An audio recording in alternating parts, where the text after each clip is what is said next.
Sir வணக்கம் sir. வணக்கம் sir, குவைத்துல தமிழர்கள் மாட்டி தவித்து வந்திருக்காங்க.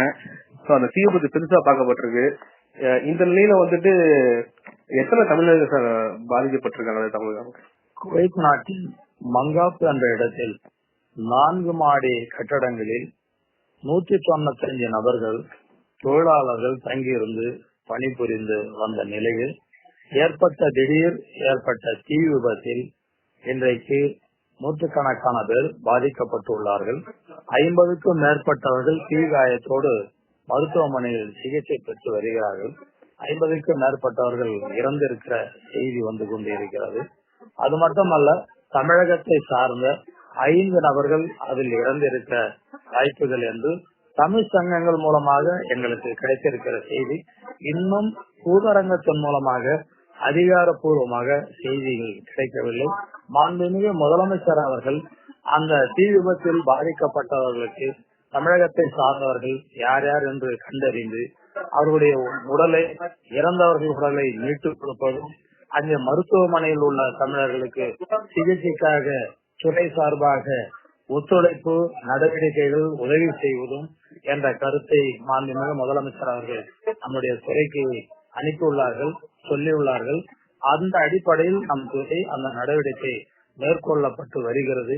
அதிகாரப்பூர்வமாக செய்திகள் வந்தவுடன் அந்த இறந்தவர்கள் உடல்களை உறவினரிடத்திலே ஒப்படைப்பது, அவர்களுக்கு உண்டான உதவிகளை செய்வது, குடும்பத்திற்கு ஆறுதல் சொல்வது, குடும்பத்துக்கு பாதுகாப்பான நிலையை உருவாக்குவது என்பது நம்முடைய முதலமைச்சருடைய அந்த செய்தியை அந்த மக்களுக்கும் நாம் பதிவு செய்ய கடமைப்பட்டு இருக்கின்றோம். அது இல்லாம உறவினர்கள் யாராவது உங்க துறைக்கு தொடர்பு கொண்டாங்களா? இந்த மாதிரி சிக்கிருக்காங்க, உறவினர் தொடர்பு அவங்க சில பேரு தொடர்பு கொண்டாங்க துறைக்கு.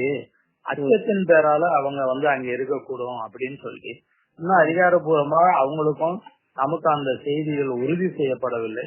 சில பேர் தொடர்பு கொண்டு மருத்துவமனையில் இருக்கிற செய்தியும் சொல்லி இருக்கிறார்கள். நாங்களும் அந்த மருத்துவமனையில் இருப்பவர்களுக்கு உடனடியாக தமிழ் சங்கத்தின் மூலமாக அங்க நேரடியாக சென்று உதவி செய்யுங்கள், ஆறுதல் சொல்லுங்கள், தைரியம் சொல்லுங்க. அந்த குடும்பத்துக்கும் நாம இங்க ஆறுதல் சொல்லி அந்த தைரியத்தை சொல்லி இருக்கிறோம். மாண்புமிகு முதலமைச்சர் வலியுறுத்தி சொல்லி இருக்கிறது என்று சொன்னால், உயிரிழந்தவர்களுடைய உடலை உடனடியாக பெற்றுத்தர வேண்டும் உறவினரிடத்திலே. அதே நேரத்தில் அங்க சிகிச்சை அங்கே செய்து வருபவர்களுக்கு நம் துறை சார்பாக உதவிகளை செய்ய வேண்டும்.